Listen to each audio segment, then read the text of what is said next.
Senator Omtata. Thank you, my brother, Senator Mbua, for those encouraging words. I'm happy that the drafting of that bill is at an advanced stage. I hope the drafters will take serious cognizance of Section 11 and Section 12 of the Public Finance Management Act, which purpose to create a treasury as a ministry in the national government. I hope in that bill we shall seek to expunge or to revoke those particular sections, 11 and 12 of the Public Finance Management Act, so that we can restore control of public money back to the people of Kenya.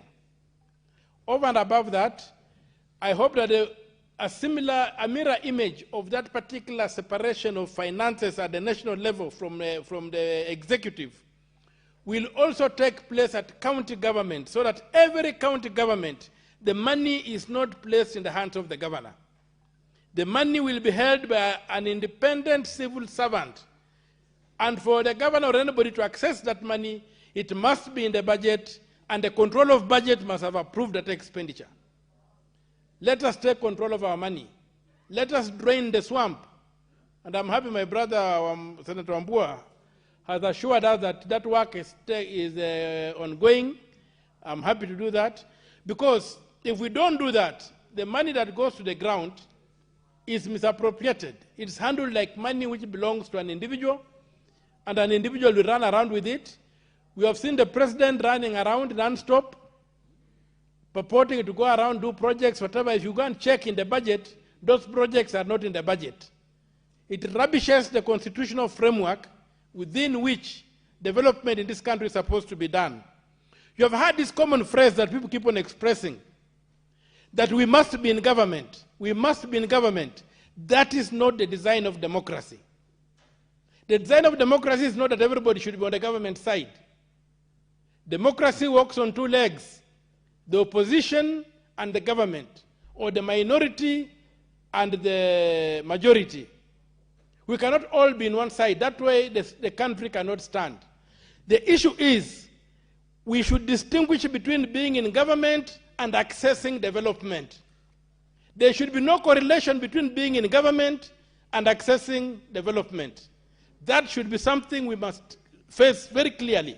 So that this narrative that we must be in government, whereby government is understood as state capture, we must be part of those people who have captured the state, so that we can exploit it to our selfish and narrow interests, must stop. We must, once we separate the treasury, the national treasury, and the Ministry of Finance.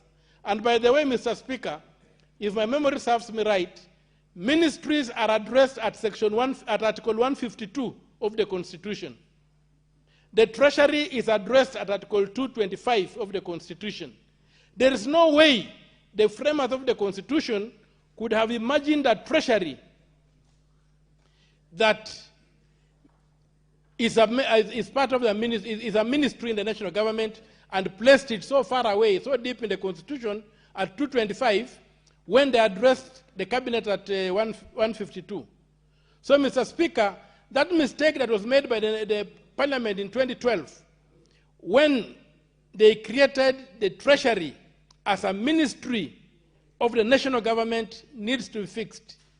Otherwise, Mr. Speaker, we are engaged in a thankless task as Parliament at the national and county levels, because we don't control the money.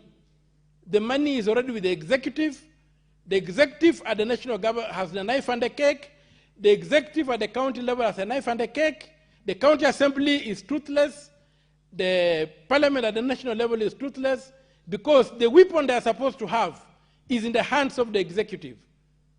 Let us get money back into parliament.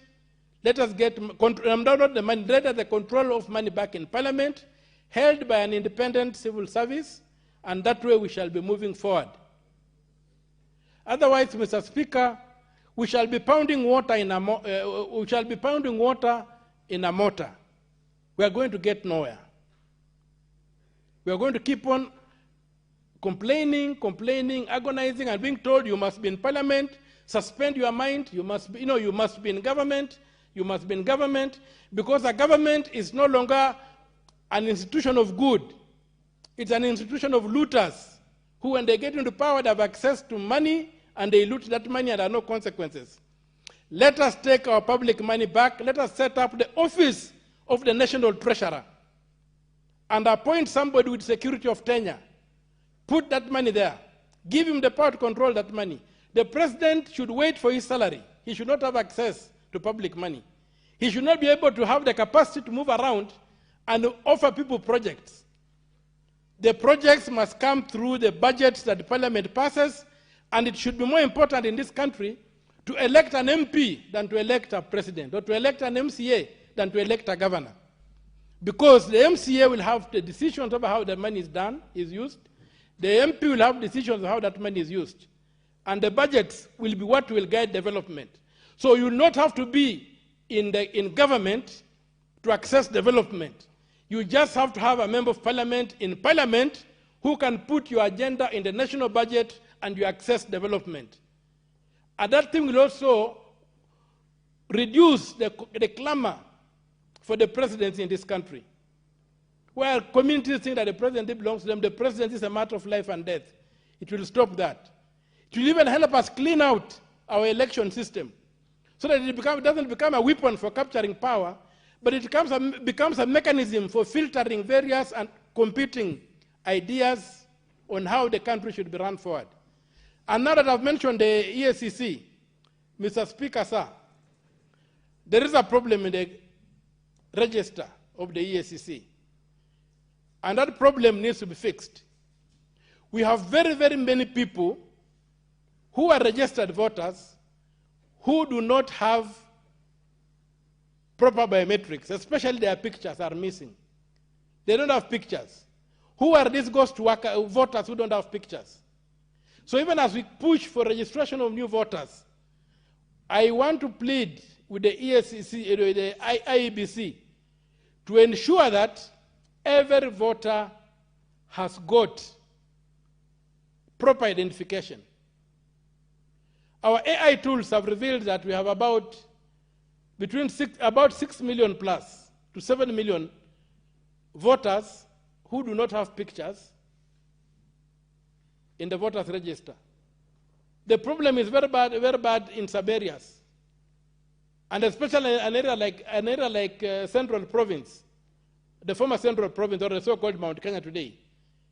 You find, Mr. Speaker, we need to have those ghost voters removed so that we have a credible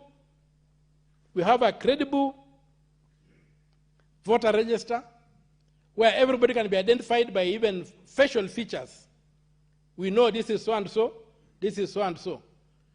That, Mr. Speaker, is something I really plead that this House does, so that we must, one of the mandates of the IEBC is to revise the voters register. The time for revising the voters register is now. Let us revise the voters register. And as I've even prayed that the Ethics and Anti-Corruption Commission goes a step further and interrogates and audits the budgets of our county governments and the budgets of the national government,